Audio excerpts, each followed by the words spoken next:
Welcome to the Too Much to Say podcast, episode 13.5, the second week of our sports coverage.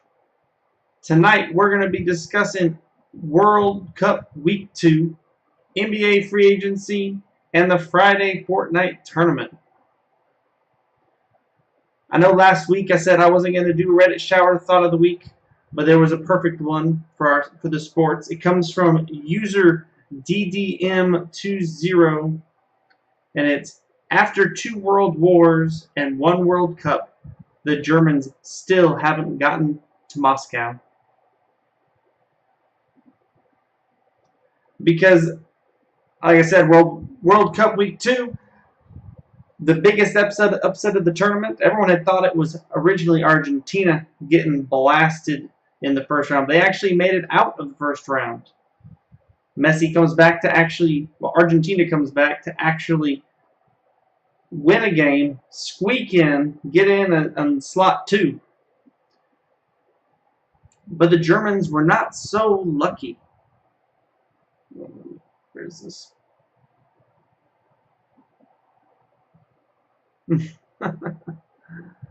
Reddit shower thought of the week here. Goodness. So let's switch. We'll start off with World Cup. There we go. So last week we finished up week 2, saw the end of the group stages, and leads up to this upcoming week, starting today actually with the knockouts. But we're just going to hit on a couple of the big hitters, because to be honest, the group stages, there were some scares. Spain looked vulnerable. Argentina looked vulnerable. But they ended up both making it out. Messi ended up getting a goal. But what we saw was Germany go down to South Korea in possibly the most embarrassing fashion imaginable. So they ended up losing 2-0 to South Korea, which it doesn't actually tell the story. They went down 1-0, but that one wasn't basically a nutmeg by their own player. The ball gets crossed in. Tony Kroos, I guess he's trying to pass it back to his own player for him to clear, but it ends up going between his legs and then back to a South Korean player who's like 5 feet from the goalie, just pokes it in. And this happens at like the worst time imaginable.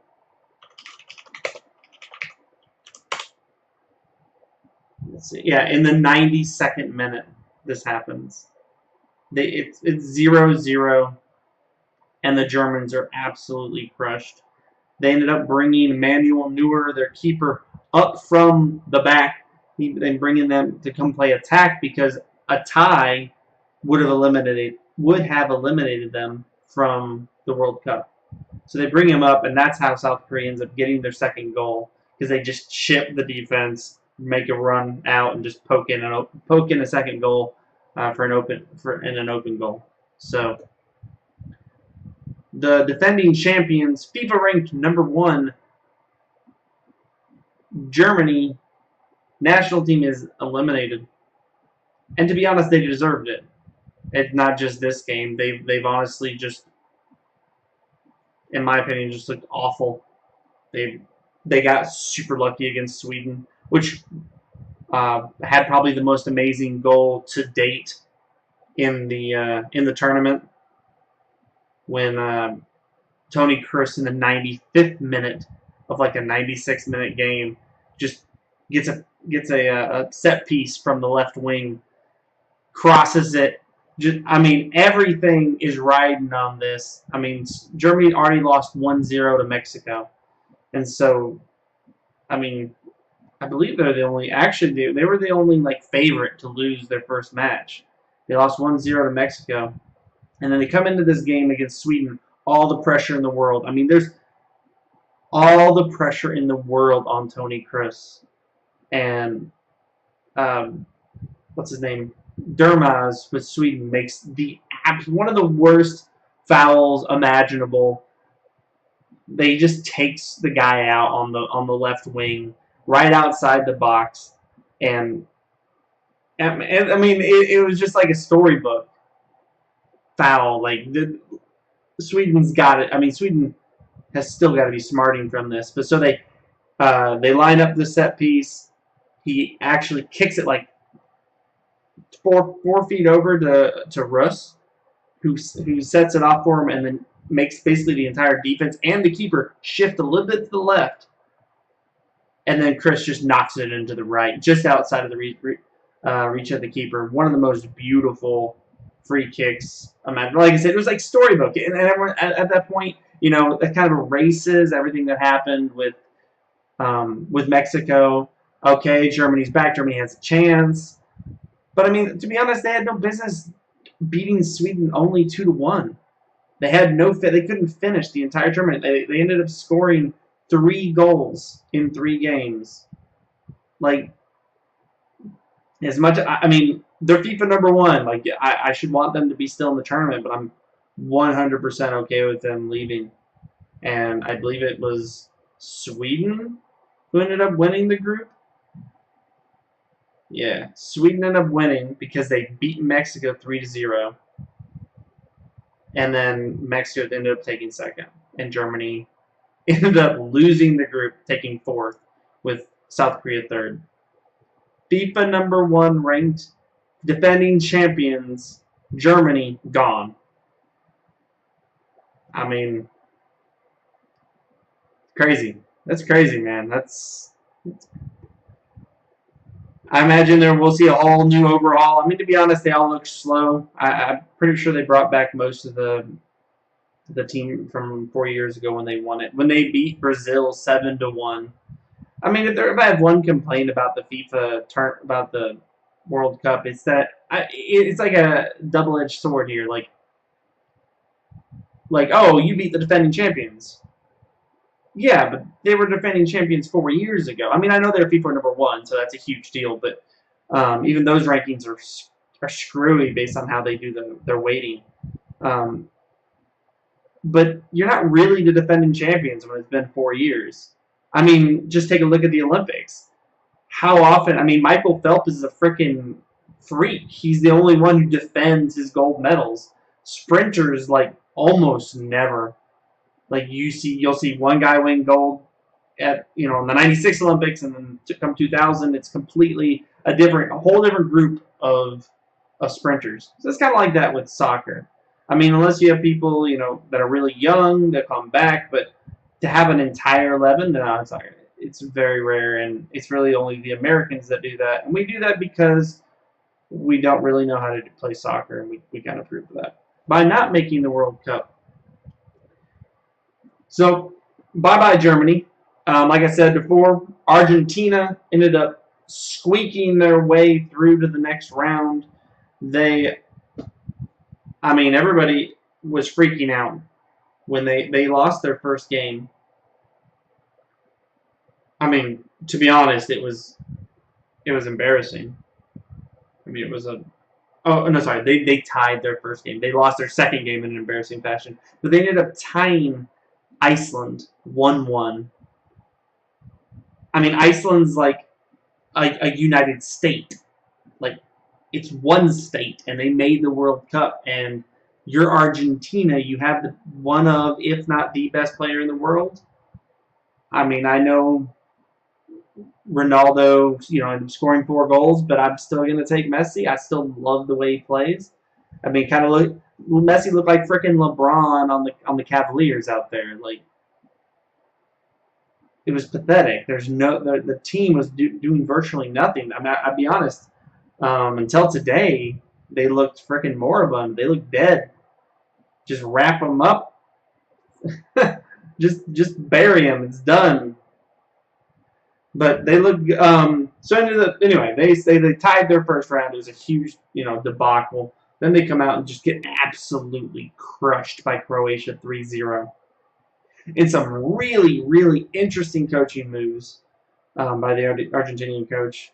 You know, subbing out, not starting Di Maria. And to be honest, the tactics in general have been questionable.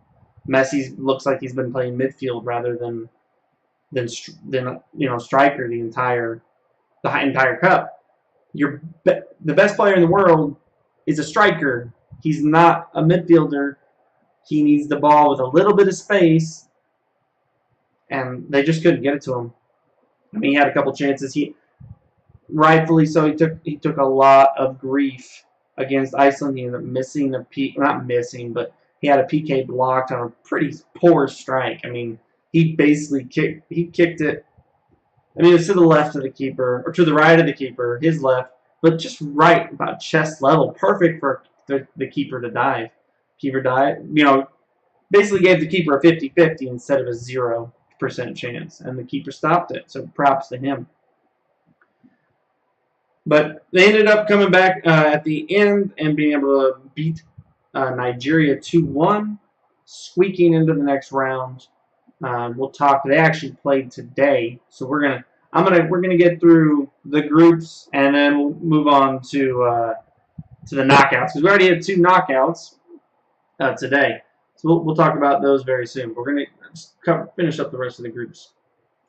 I mean, to be honest, I've loved the group stage. It's been awesome having soccer on every day, virtually every day. And so, I mean, I guess Friday was our one break day because the groups that ended in the knockouts had begun.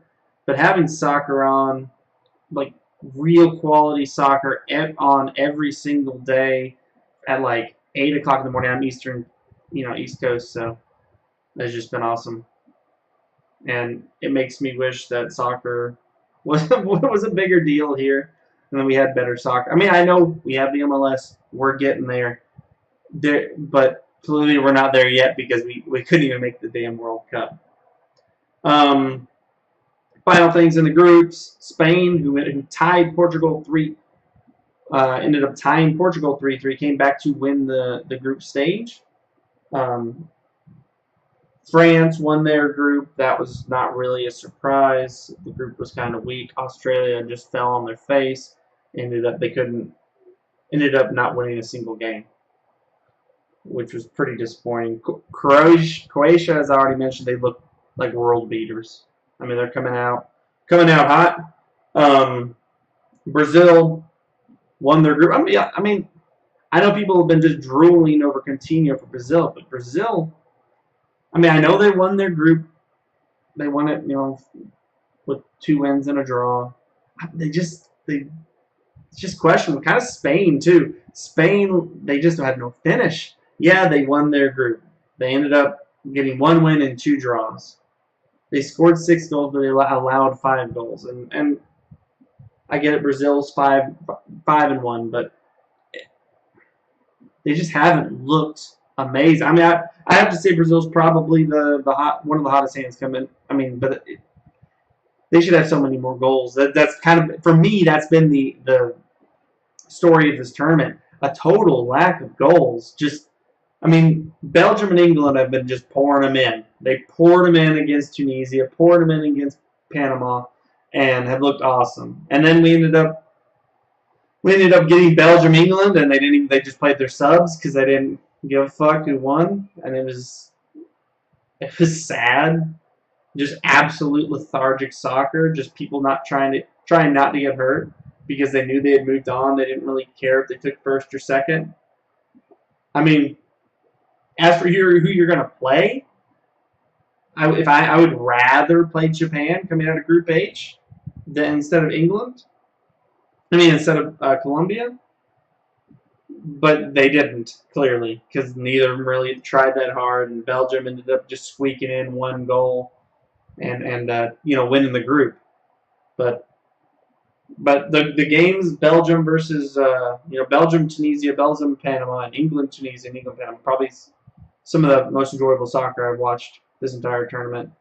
I mean, it'll be much more interesting to see them actually play against real competition. Clearly, Panama and Tunisia weren't enough, and when they tried to play each other, they just put out their reserves. So it'll be interesting. England, Colombia.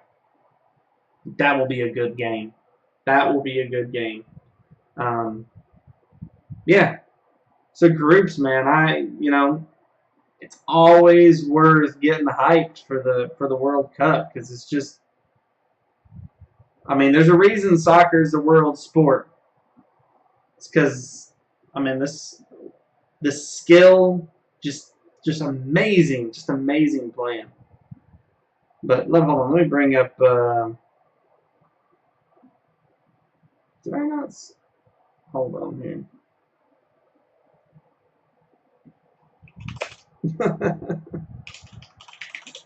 Hold on. Let me bring up the bracket. We'll start talking. Throwing down some predictions about what's going to happen. There we are.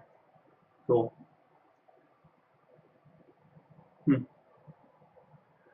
So, first we'll cover the ones that happened today. We had Uruguay play Portugal. Oh, I guess I didn't say Uruguay. Looked. I missed one. Let me go back. Japan making the knockouts was. Well, I'll be honest. I'm happy for Japan.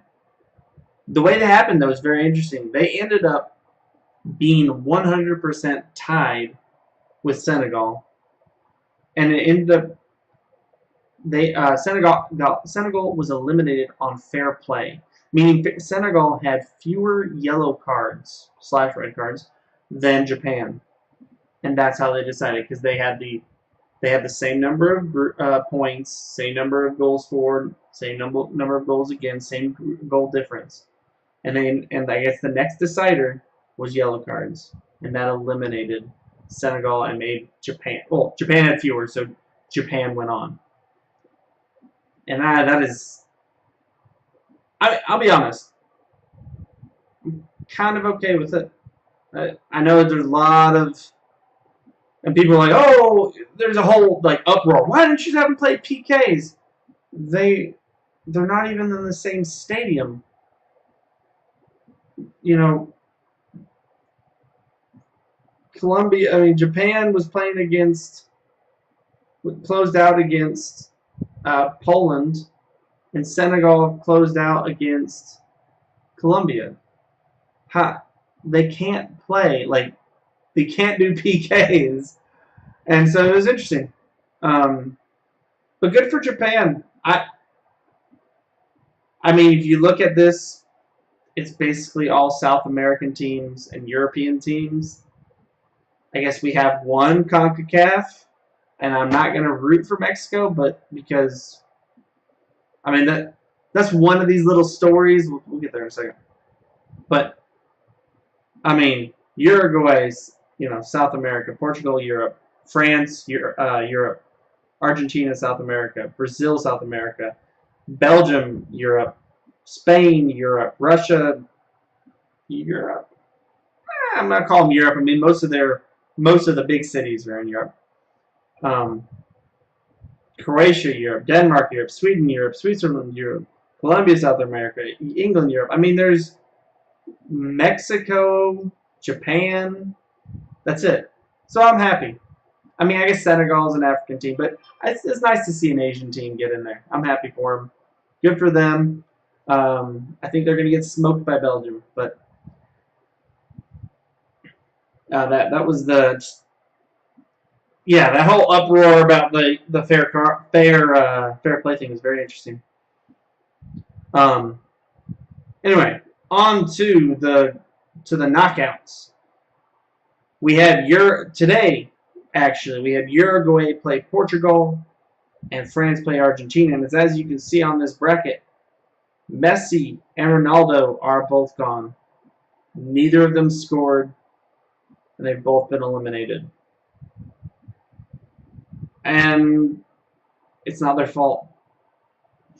I think this is one of the hardest things for people to understand in sports. I think it plagues LeBron. Most notably, I think it plagues Russell Westbrook. In these sports where one player can have such a decisive impact. I mean, hell, in any sport, That's not golf, not tennis singles. I mean, where's literally you versus your opponent, boxing, MMA, that sort of thing. But if you're in a team sport, anything that's a team sport, it's virtually impossible for one single player to just put an entire team on their back and just win. Not at this level. I mean, sure, in Little League, when you have the one kid who's 6'3" and all the other kids are, 5 feet nothing, and you're playing basketball, sure. You just put them under the basket, they score every time. This is world-class soccer. Cristiano Ronaldo against the Uruguayan defense all by himself is a hard pull. Like it's not pot. It's the fact that they made it is. I mean, the fact that he was able to score 3 against Spain, and then he ended up scoring another one against the next opponent. Like props to him. He's a fantastic player. Same thing with Messi. Like I get it, he missed that. He ended up missing that PK, but they made it out of the groups. He played well today against France. To be honest, Argentina played well against France. Period. It's just that France is a better team. And I was surprised because France. I mean, I know they won their group, but they weren't looking that great. They were kind of lethargic. They weren't finishing, just playing suffocating defense. But Argentina brought the best out of them on an offensive side. Mbappe, their counterattacks were just lethal. Mbappe going over the top. I mean, that was 2 of their goals. And then we had probably one of the most beautiful goals I guess I've probably ever seen. Hold on, let me bring that up. It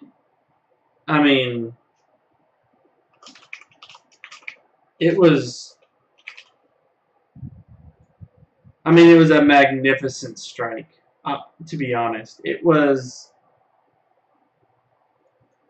Here we go, right here. Let's watch this thing. Look at that slice. Oh, that slice is beautiful. And then the curve and just. Damn.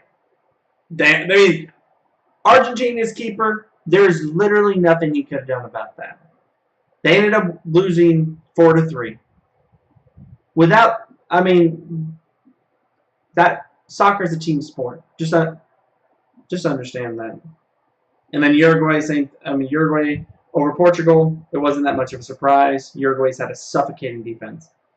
Portugal actually scored the first goal against Uruguay this whole tournament. But Cavani got 2, and that was game. A beautiful Uruguay. It's gonna be Uruguay. Just my little chart doesn't even have your. Oh, it's interesting, but yeah, Uruguay just looks wonderful. I mean, their defense is just nasty. Let's do some predictions, though. We got Monday's games. We got Brazil, Mexico, Belgium, Japan. Belgium. I'll start with the easy one. I think Belgium, Japan is going to be a slaughter. Belgium looks top notch. And then Japan just squeaking in, and the quality's just not there. It's going to be probably like 4-1, somewhere around there. I guess I'm on record for 4-1. Brazil, Mexico. Still be a better game. If you have to choose out of the two, you want to see competitive soccer, I'd watch Brazil, Mexico. And I would assume still Brazil will win this. Probably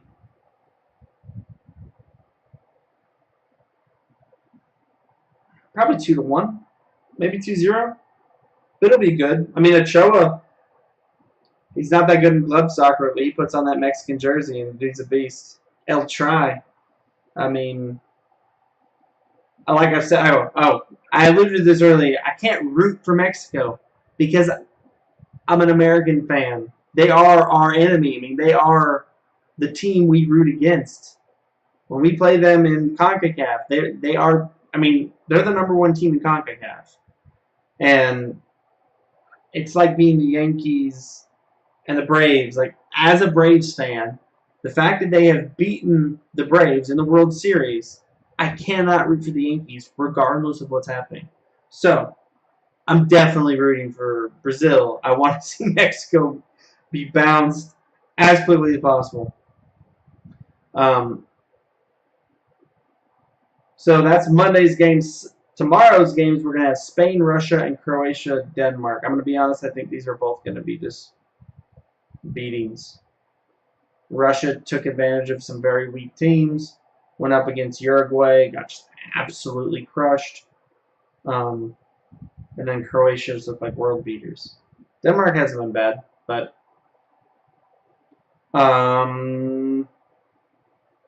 Spain doesn't have that good of a defense. I assume it'll probably be somewhere around like 4-2 game, something like that. Russia will score for certain.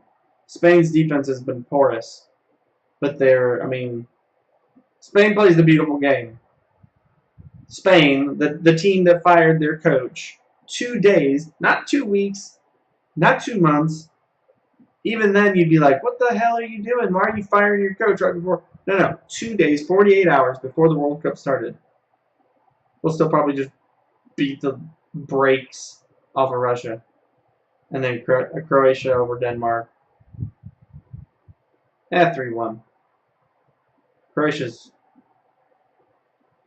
looks good. Croatia looks good. That Saturday,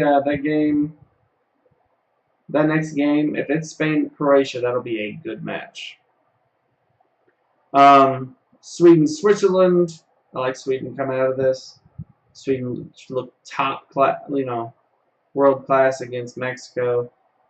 They looked good against Germany. At the end, they just kind of got scared and made that horrible foul, and started, playing back and playing not to lose rather than to win. So I'd look to Sweden to come out of that. Colombia, England. This is probably the best game we have left. Just here in the round of 16, I'd say Colombia, England. That's fantastic. That's Tuesday. Sweden, Switzerland, and Colombia, England are happening Tuesday at July 3rd, 10 a.m. So that's hype. That's the Sweden's 10 a.m. Croatia, England is 2 p.m. This is all Eastern time, obviously. So that's hype. The soccer's been good. It only gets better from here on out, boys. And it's boys and girls. Get ready. We have, this lasts for another 2 weeks. Finals on the 15th.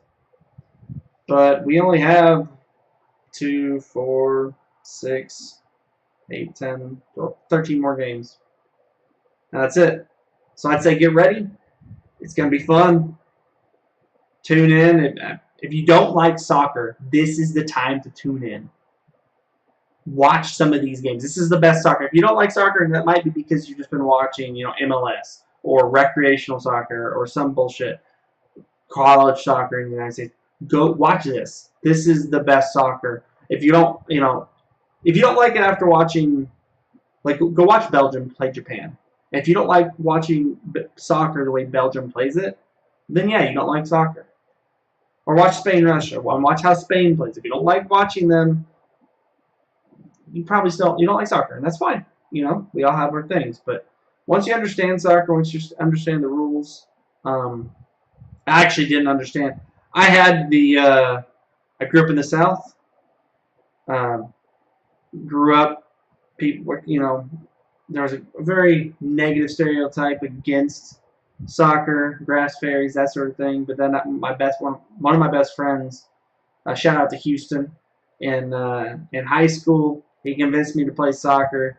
I played soccer my junior and senior year, and I've loved it ever since. So learn the rules. Offsides, just heads up if you don't know what offsides is. It's that the offensive player cannot be behind the last defender, excluding the keeper, when the ball's passed to him. That's offsides. That's probably the most confusing rule in soccer. Everything else you kind of pick up, but it is a beautiful game. I mean, especially when Spain, Belgium, I mean these teams. This is world class stuff.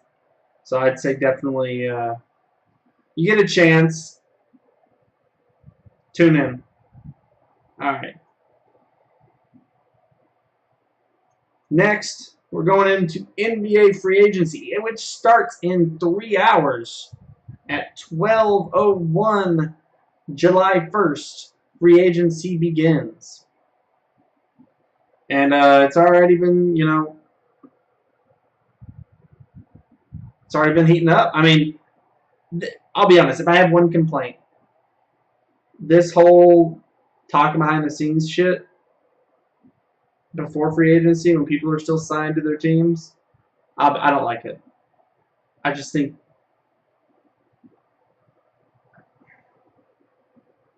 it just seems fucked up. Why? And one of the things I don't like more than anything else is when I feel like I'm being lied to.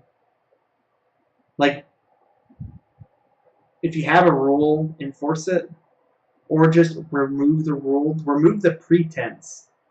Like, if teams can talk to whoever, then just come out and say that outright. I mean, it's kind of like the NFL and steroids. Like, just come out and say they're allowed to take them. I guess. Like, if I have one complaint about NBA free agency, it's that. But other than that, this free agency is going to be hype. Let me pull up the chart right here. So there's a lot of free agents, obviously, but we're just going to focus on kind of the best and brightest. I kind of broke some. How many do I have on here? 6, 11, 13, 19, 21. 21 free agents that are kind of spicy. I broke them into tiers. And I have tier 1, tier 2, tier 3, and then injuries and old guys. So kind of risks. They might have played well last year, or they might have had a weak year, but they might be doing better this upcoming year. It's just, you don't know. I guess I put DeMarcus Cousins tier 1, but he should be over here in injuries. I don't know. He's still a tier 1. It's just completely different. I don't feel like Derrick Rose is a tier 1 regardless, and neither is Isaiah Thomas. Anyway, as has been discussed, if you listen to Draft Talk anywhere, free agency talk anywhere, is that LeBron is the linchpin. He has opted out. Everything as of this afternoon, one of the main sports books is basically, because just to let you know, if you didn't know, you can bet on the free agency. You can place a bet on where you think LeBron James is going to play. But the sports book actually came out and said gave the odds of negative 5,000 that he'll go that if you bet on him going to the Lakers. What that means, what negative 5,000 means, is if you put down to make $100, you have to put up 5,000. They think it's that likely that he's going to go. I don't know what they know. Nothing's been leaked. I imagine here we're less than 3 hours now. We'll find. I mean, I guess he's going to the Lakers. It's nothing's official, but that's a lot of confidence that they're that nervous. They don't want anyone betting on LeBron going there. Which is that's interesting. He's the linchpin. If he goes to the Lakers are relevant. I personally, this is my personal, what I would like to see him do. I want to see LeBron go to San Antonio and play with Kawhi Leonard coming off of his injury and LaMarcus Aldridge and be coached by Greg Popovich. That would be a world-beating team. And at the end of what I want someone to actually challenge Golden State. I want to see Golden State beaten. I don't know if I've come on record on this podcast on how I feel about Kevin Durant going there, but it's very negative.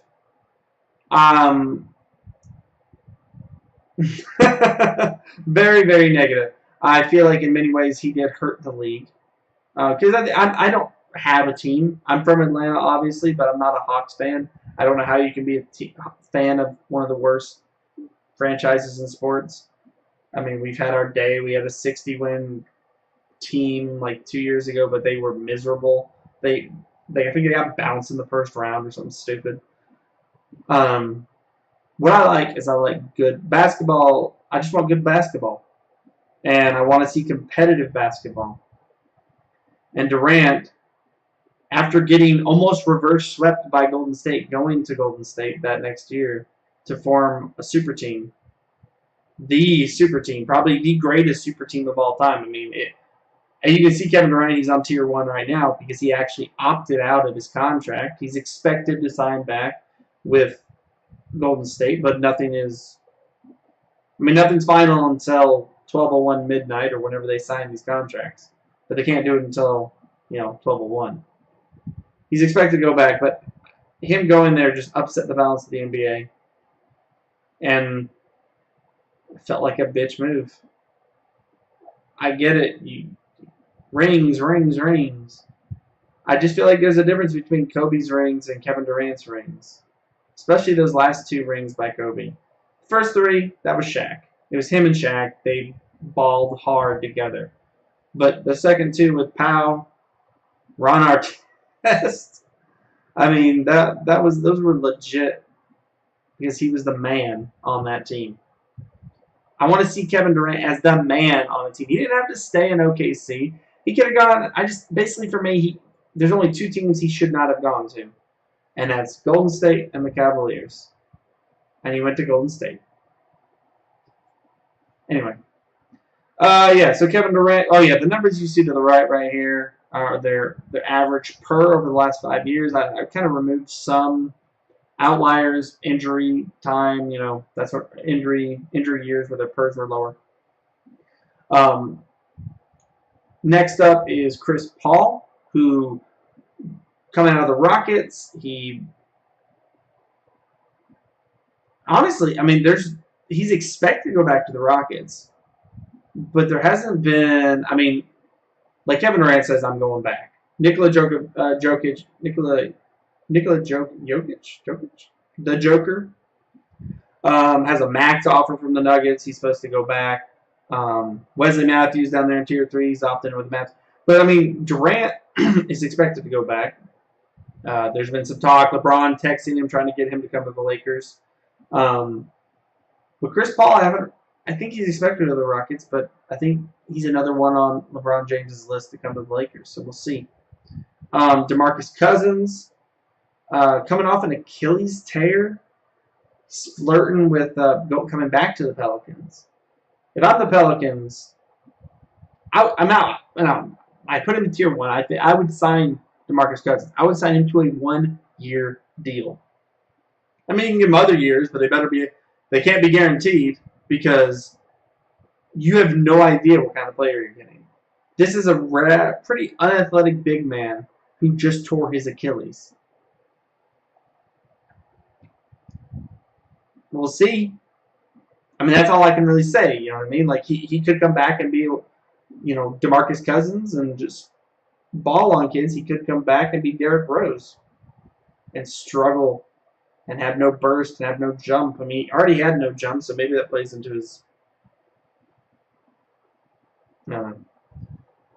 I guess another one on the tier. Oh, Paul George. There's a lot of rumblings that he's going to go back to OKC. Get a 2 to 3 year deal. I think Russell Westbrook is really putting on the charm, trying to get him to come back. And I'll be honest, I'm not a big Paul George fan. I get it, super athletic, he's talented, but he just. Everyone talks about him being. He's not, a LeBron. He's not a Durant. He feels like just a stats guy, I guess. He doesn't. I don't know. It's such a weird. He's such a weird player. He just fades down the stretch like James Harden. He can ball. Obviously, he plays good defense when he has help. It'd be interesting to see him go back, play with what Russell Westbrook. Andre Robertson comes back, play some defense.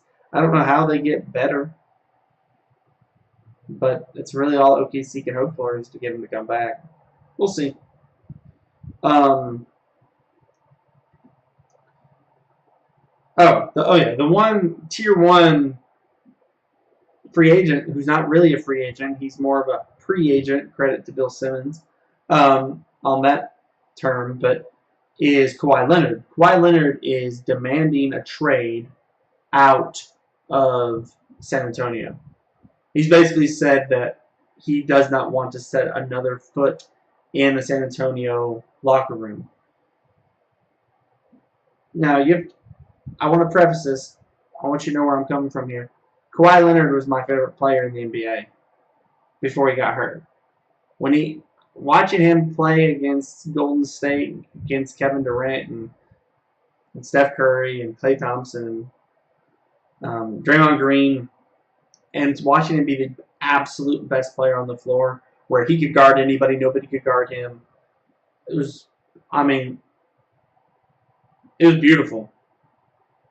And I was on his side for most of this injury, but I'm not anymore. I get it. You're injured.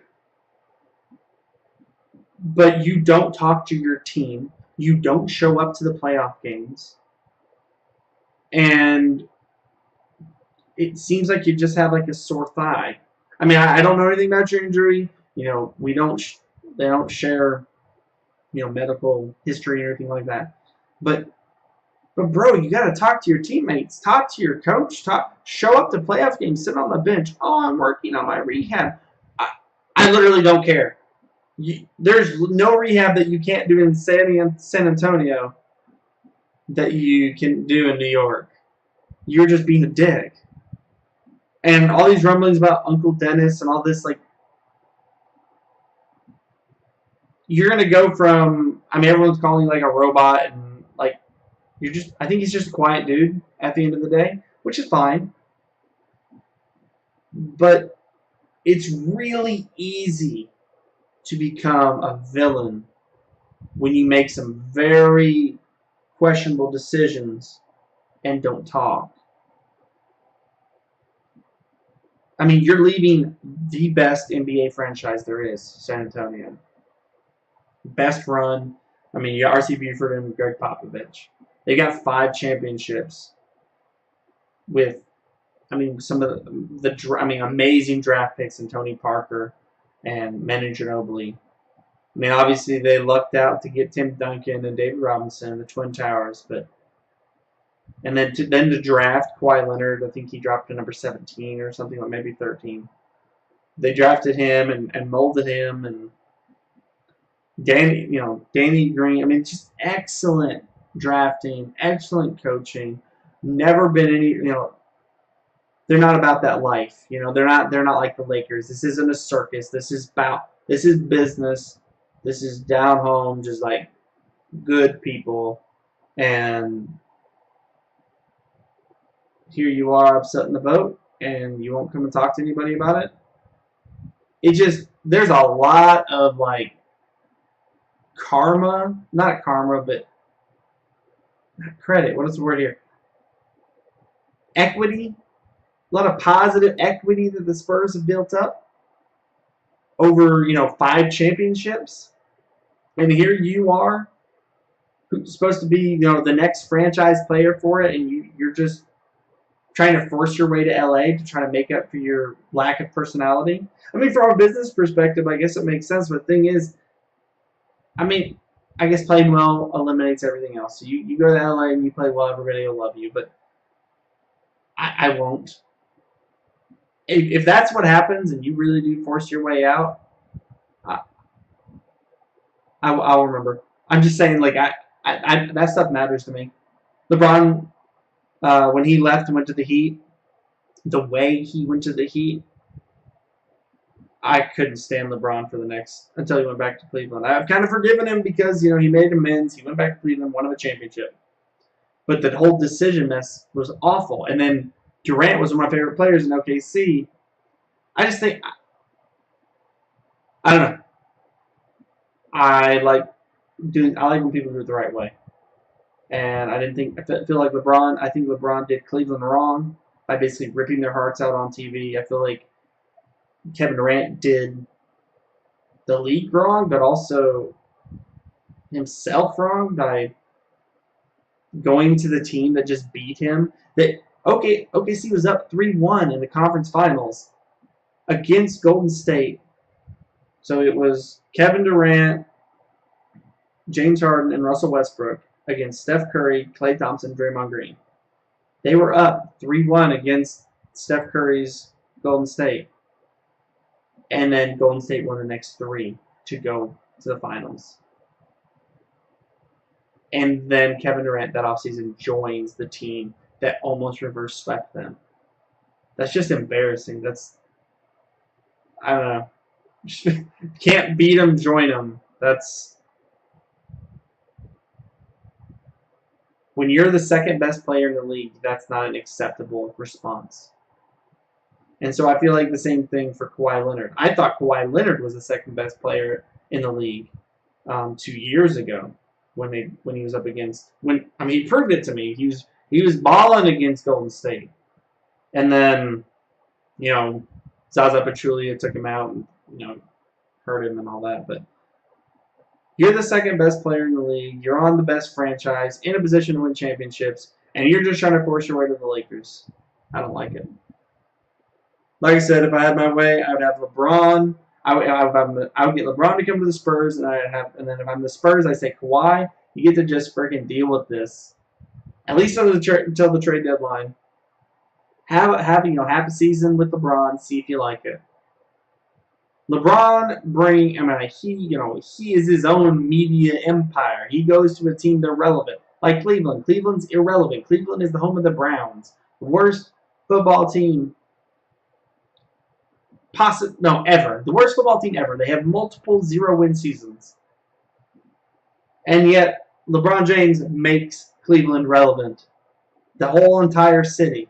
I mean, I guess they have a baseball team right now that's half decent, but the Cavaliers, if he leaves, will just disappear into mediocrity. Instantly. Anyway. And you see my tier 2. Really, the only one I want to talk, I guess 2 I want to talk about is Jabari Parker. Boy coming out of Duke, been injured, torn 2 ACLs over the last few years. But he's a legit scorer. I'm hoping he actually, I want him to leave the Bucks. I like the Bucks. I love Giannis, but I want him to leave the Bucks. I want him to go find a place where I feel like him and Giannis kind of play the same position, even though we're playing positionless NBA. I just like to see him move on, get a fresh start. And then there's Zach LaVine. He's the lowest per, but he's got I don't know, boy's got hops and potential. Be interesting to see where he goes. And not really any rumbling. The thing is, what's so funny is that everyone's expecting this offseason to be insane, but nobody's really nobody knows where Rudy Gay, Brooks Lopez, Kyrie Evans, Jabari Parker, and Zach LaVine are going to go because they're all waiting to see what LeBron James does. You also got Derrick Rose and Isaiah Thomas, both coming off injuries. I mean, Derrick Rose is kind of permanently coming off injuries. And then the old guys, Dwayne Wade wants to come back to the Heat. Dirk Nowitzki wants to stay with the Mavs, most likely. He just opted out to give him a little more because he's a good dude, and he just wanted to give him a little more space. Carmelo is, of course, opting back in for his $28 million, $27.9 or something. That's how much he's going to make next year. Yeah. And then I threw on here Vince Carter because I know he did Toronto wrong, but he's my boy. Watching him dunk over that guy in how many years ago on the Dream Team over that 7-footer. And I would imagine Tony Parker will go back, and it'll be interesting where Joe Johnson goes. But we'll find out. Everything starts 12:01. Yeah, I mean, it'd be very interesting. If LeBron just instantly goes to the Lakers, that'll be crazy. My next question is who is going with him? Because I think he's made it pretty much clear he doesn't want to go be in another Cavaliers situation. I mean, he had him and Kevin Love, and I think Kevin Love without LeBron will be. Well, he might get back to Minnesota. Kevin Love. I think there's definitely some. I mean, you could see it. I guess some hints suggesting he'll get back there and be a 2010 guy. That sort of thing. But man, it'll be interesting to see who goes with him. With Paul George not wanting, maybe Chris Paul. Maybe did actually get to Durant. I mean, I don't think so. I think Durant's coming back to Golden State. Anyway, NBA free agency starts tonight. I guess tomorrow morning. Next, we come off of another. Boom. We come off of another Friday Fortnite tournament. Let me bring up my phone. Little guy. So tonight we had, or last night I guess, we saw Ninja get his first win. And Ninja, I said I get some plus arrows and negative arrows. We'll work on that for the next edition. But we had Ninja and Hysteria pull off their first win. They ended up getting. It was pretty. I mean, yeah, definitely a comeback. They ended up getting bounced out of the winners bracket in round 4 by Cypher, PK, and FaZe Jailmuck, and only to then bounce Cypher, PK, and Jailmuck 2 rounds later. And there's a couple of really nice games there. They played against Scissors, and I mean, they ended up winning the whole round by 1. If you're not tuning in, I mean, this is almost an all-day tournament. It's a duos tournament. The 2 teams of the 2 duos, they grew up as a squad, and then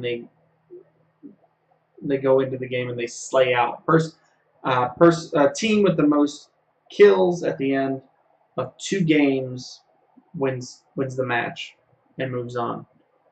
But if you're not following this, definitely hop on to twitch.tv. And you can follow your favorite player, or you can follow UMG's mainstream, where they'll have multiple viewpoints and some commentators. But it was a great. I mean, I don't know. Like I said last week, I don't know if this is the future of Fortnite, professional gaming. It's the only thing we have so far. But it's definitely interesting. It's definitely enjoyable to watch. It was good to see Ninja finally get his first win. Tfue, him and Hysteria actually beat Tfue and Cloaksy, who, to be honest, have been the best players in these Fortnite tournaments, period. And that actually leads me over here we got these rankings. So, so the way this works, the rankings, you receive 10 points for first place finish, 9 points for second, third is 8, fourth is 6, fifth is, what did I say? 1 is 10, 2 is 8, 2 is 9, 3 is 8, 4 is 7, 5 is 6, 4 is 5, and then I think it goes 5. There's groupings essentially where you are not. 7. It goes 5, 7, 9. That's how it goes. So fifth place finishers get 6 points. 7th place get 3 points. 4 points, and 9th place get 2 points. Good gracious.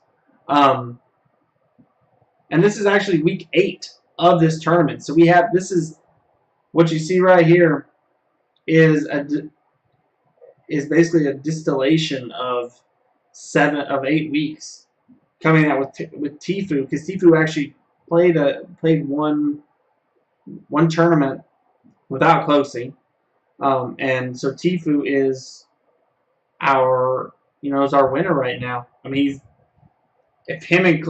no one's even close. I mean, Closey's close, but they played every other tournament together. The closest is Avery, and then Hamlin's and Ninja. Ninja actually moved up. He was like ranked 8th, and he moved all the way up to 4th this. And you'll see King Richard, Myth, Noah, Jay. Let me go and bring up this. Hold on here. Let's bring up the bracket real quick so I can show you a little bit. There we go. Get my video capture. Give me 1 sec.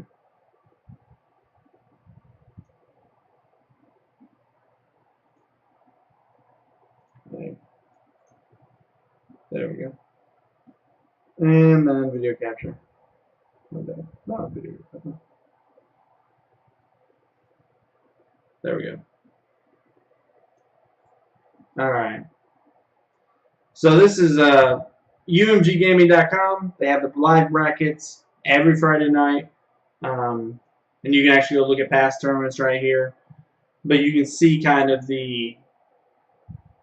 you can see how people work through. It's a double elimination tournament. So when you'll see right here in round 4, Cypher PK and J-Muck knocked out Ninja and Hysteria, who went down into losers in the round 6, where they beat King Richard and Aimbot Calvin, and then they beat Courage and Scissors. That was a fantastic match.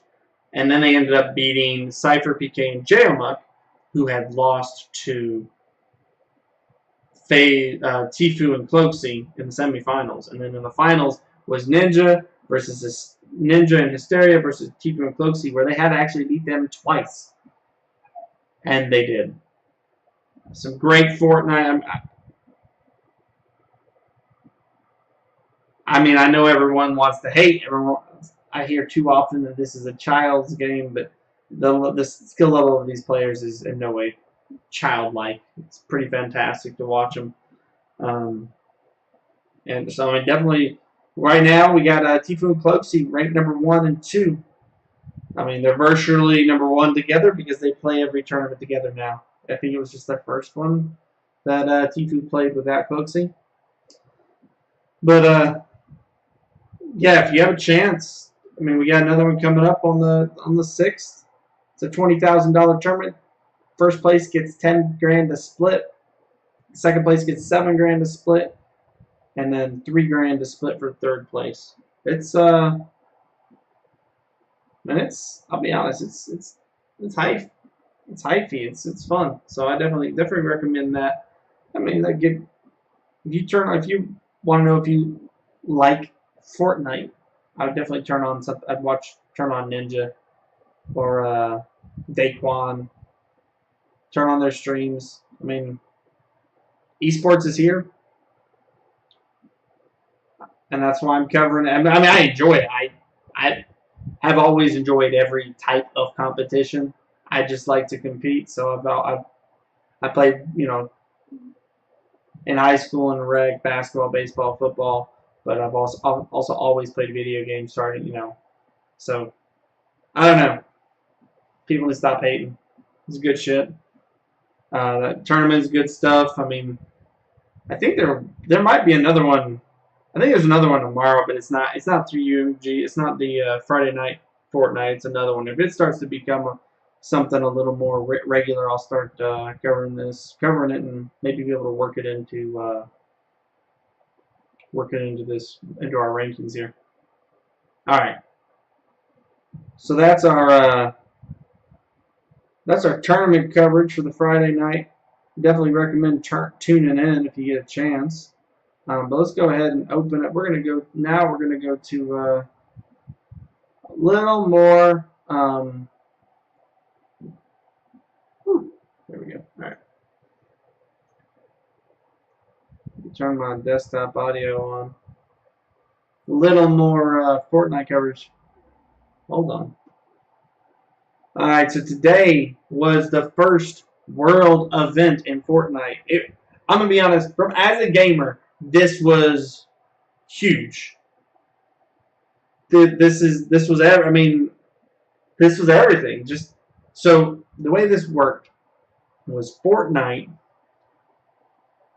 advertised, said, "Hey, we're going to do a missile. There's going to be a missile launch." So, because Fortnite has this, as you can see, this map that it's ever evolving. Every single patch, something changes about the map, which is, I mean, that's how they're one of the ways they're keeping the game fresh. That's really cool. But so they said, there's going to be this world event. Everyone log in at 1:30 p.m. Eastern time and get into a game, and you're going to see this rocket launch. And I mean, if anything's more amazing, it went flawlessly. So you're talking about one of the most popular games imaginable, telling everyone to log in at the same time to watch an event, and the game nothing crashed. The servers were flawless. The event went off without a hitch. So let's go ahead. I actually attended the event, watched it, and then made this little video. Let's go ahead and we can watch this. If you missed the rocket, let's go ahead and watch it. And if not, you can catch it on Too Much to Say podcast YouTube channel. Let's go ahead.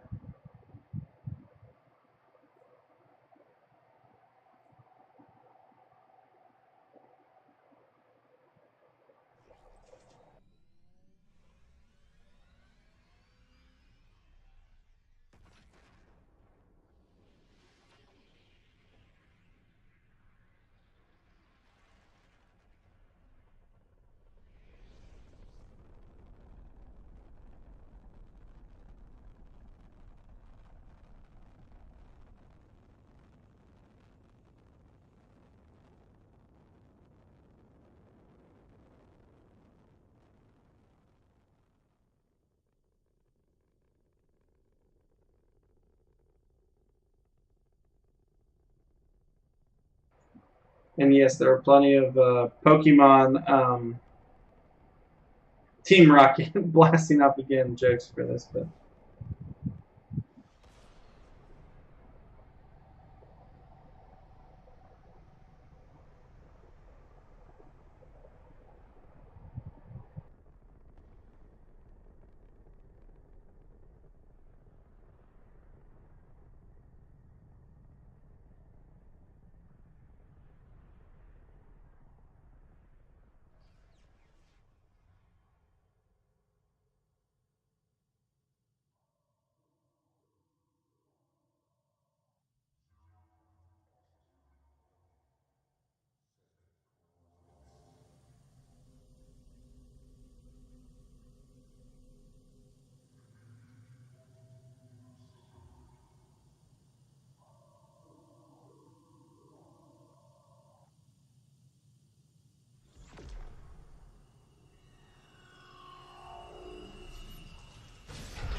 All right.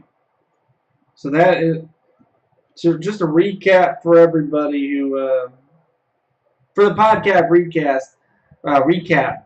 Basically, if you're familiar with the Fortnite map, there's a secret base, and the rocket launches out of the secret base. There we go. It launches out of the secret base, goes up into the sky, gets to the point where the booster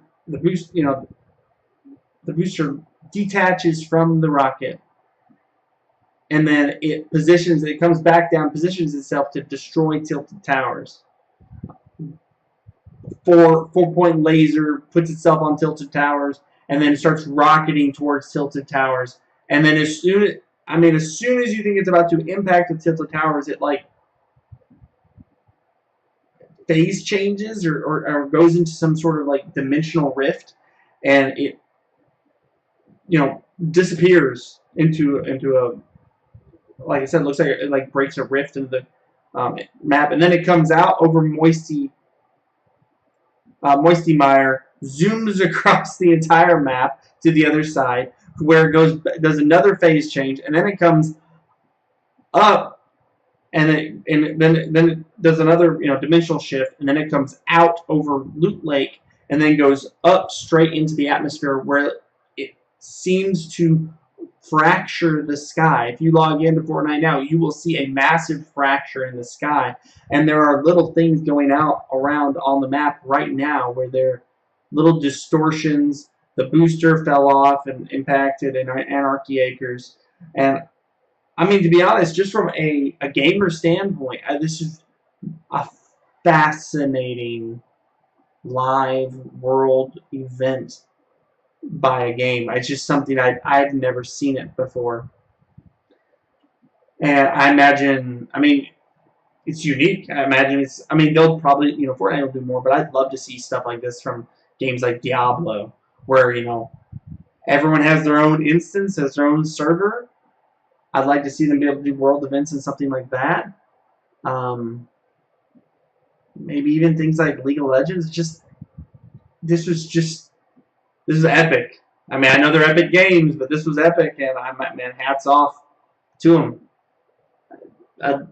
If for no other reason do I want to see Fortnite succeed than to see what Epic Games can do, because they are definitely going down the right path. Fortnite's free to play. You do not have to buy skins. That's how they make their money, and they are making it hand over fist. But definitely, if you like gaming, if you like it's a third-person shooter with a building. That's what makes it stand out. If you like shooters, yeah, check it out. But that's all I have to say today.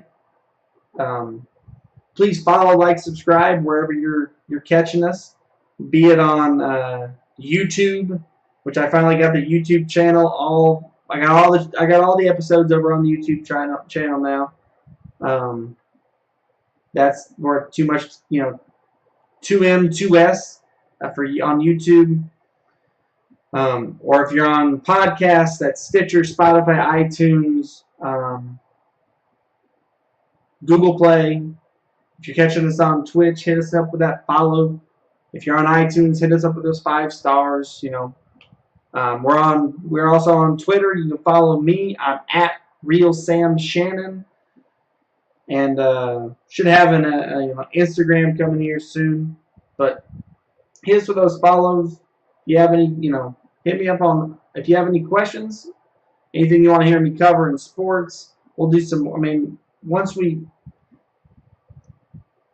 Once the All-Star breaks hits, we'll start covering baseball. I'm a baseball fan, but we'll cover that more once we hit the All-Star break and get past 162 games, a long season. So we'll get halfway through and then we'll start covering it. And we'll start covering NFL once it's relevant again, college football, and that sort of thing. But if you have any questions for me on anything we covered here or anything else about sports or anything regarding on Tuesdays we have it's politics and culture and life and just anything. If you have any questions, you can just hit me up in my DMs or just tweet straight at me at Real Sam Shannon. And yeah, I'll do my best to answer them here, or I'll just respond to you on Twitter. But thank you for listening, and I'm gonna go now do the Q&A. You can also just after the stream, I do a little 10-minute Q&A for anybody who's on the who's watching us live on twitch.tv/Hector Meow. But if you have anything, if not, then you guys have a great week, and I'll be back on Tuesday for episode 14. Thank you.